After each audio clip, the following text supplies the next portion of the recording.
All right, YouTube. It's Jamel again with focused hands. Nah, we ain't gonna go that.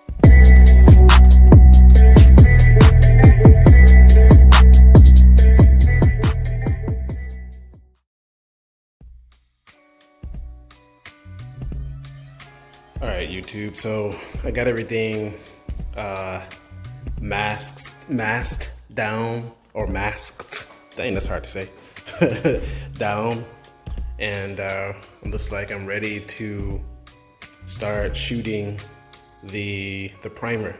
I'm gonna do a white primer because I'm doing a smoke gray color, and I don't want this dark shadow gray to bleed through the paint and make it look, you know, spotchy in areas.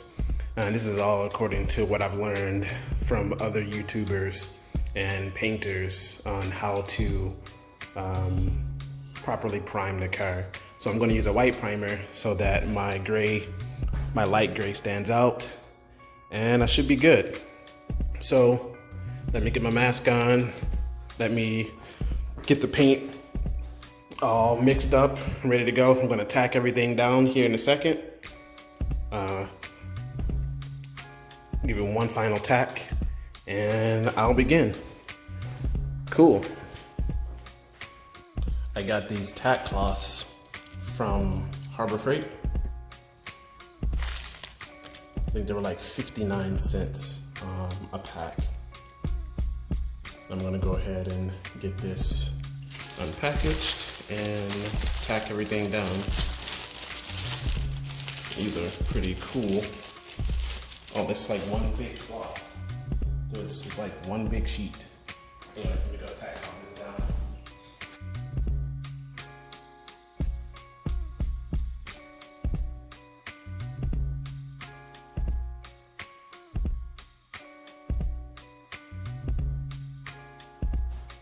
Alright, so we got that tacked down.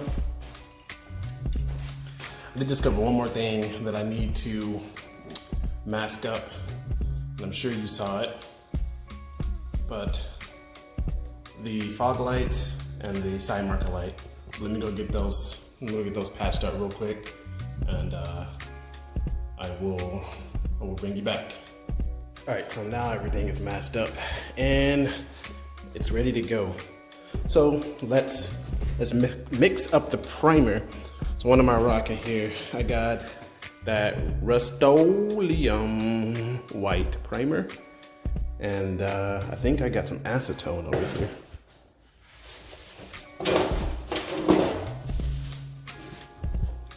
Got this acetone from, I think, Lowe's. Got my mesh filter over there to strain it. So I'm gonna go ahead and mix it up. I think a 1-to-1. Wait, do I have my mixing cups around here? Let me go find my mixing cups. All right, I'm no painter, but I think I'm going to do a 1-to-1 for the Rustoleum primer and acetone. So I'd feel I'm gonna need a pretty good size amount of primer. So I'm gonna go 4 and 4. And we'll shoot that. Stay tuned.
Okay, YouTube. Well, honest, Honesty here, my first run with the electric paint gun did not go very well. I got several runs in the primer in multiple locations. I mean, that can be wet sanded out, but you know, that literally almost like discouraged me on the run here. However, I did go and pick up the aerosol can. I just seem to be a better sprayer with the aerosol can than the Easy Trigger handle. So I used that, and I actually got way better coats with the spray can than I did with the electric spray gun.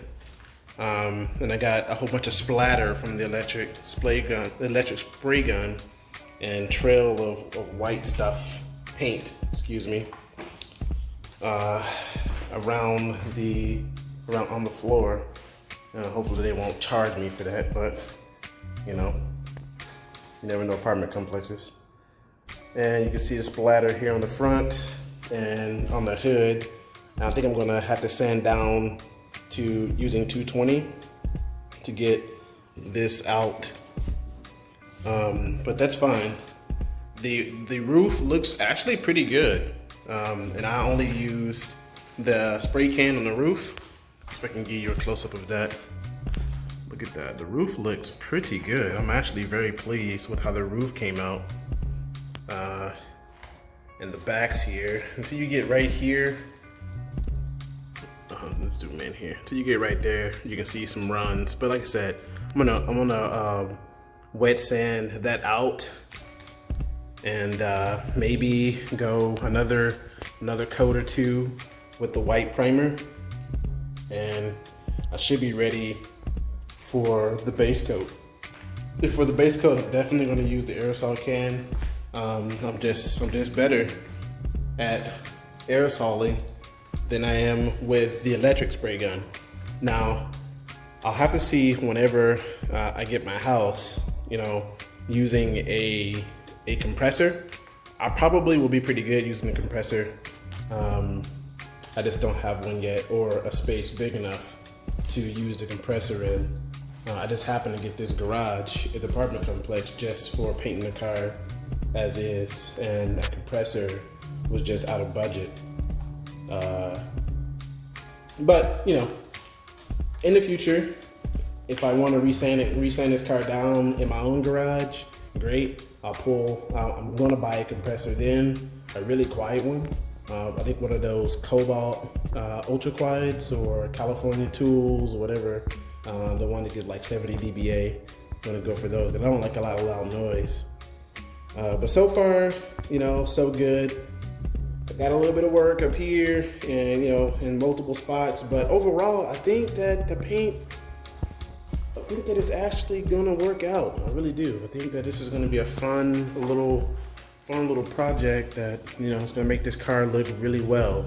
So I'm gonna wrap up shop here for the day because I'm out of the white primer, and I'll have to make a run over to Home Depot later to pick up at least like 4 more cans.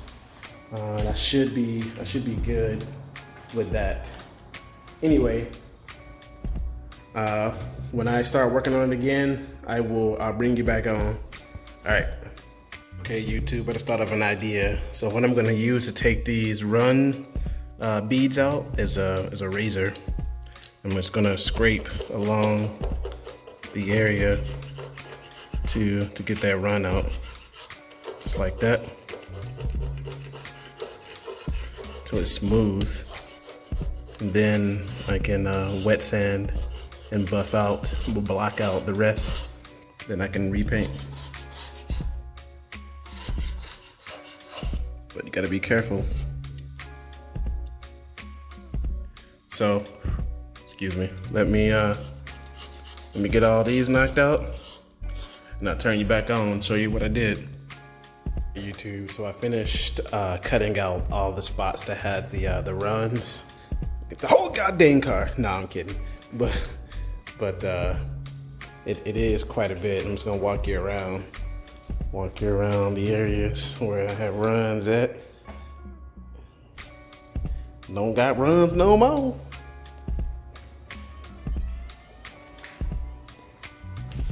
That spot down there ain't got a run. It's also, here's a spot for me to see if I missed anything, you know?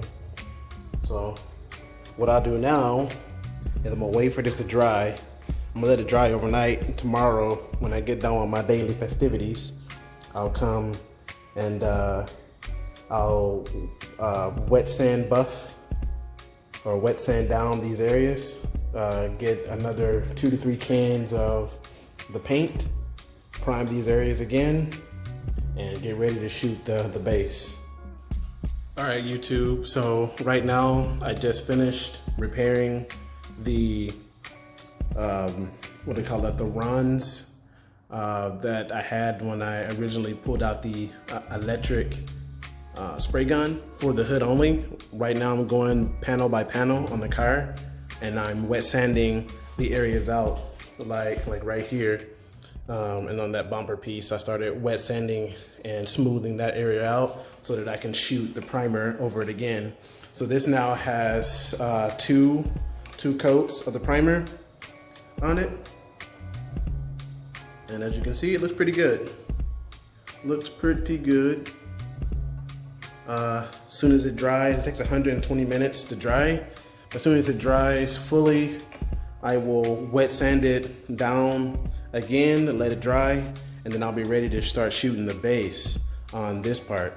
I'm gonna go around the whole car, and like I said earlier, and finish wet sanding everything out. And once I get that going on, I'll cut you back on, I'll turn you back on, and show you how the car looks after everything has been, you know, fixed as far as drops in the paint or runs in the paint.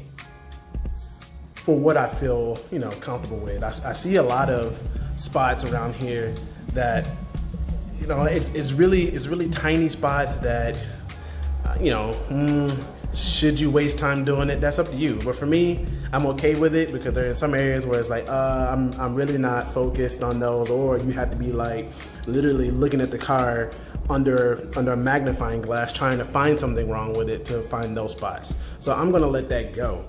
But I will go ahead and finish all these areas like you see here. I mean, that hood looks great. I mean, it looks totally great. So what I've been doing to make sure that I don't get any dust or anything in the hood is that if I worked here, I go back and I work on the bumper, and that's where I'm going next. I wet sanded the passenger side rear panel down already, so I'm gonna go back there, wipe it down, and I'm gonna spray it with the white primer to get that part ready as well.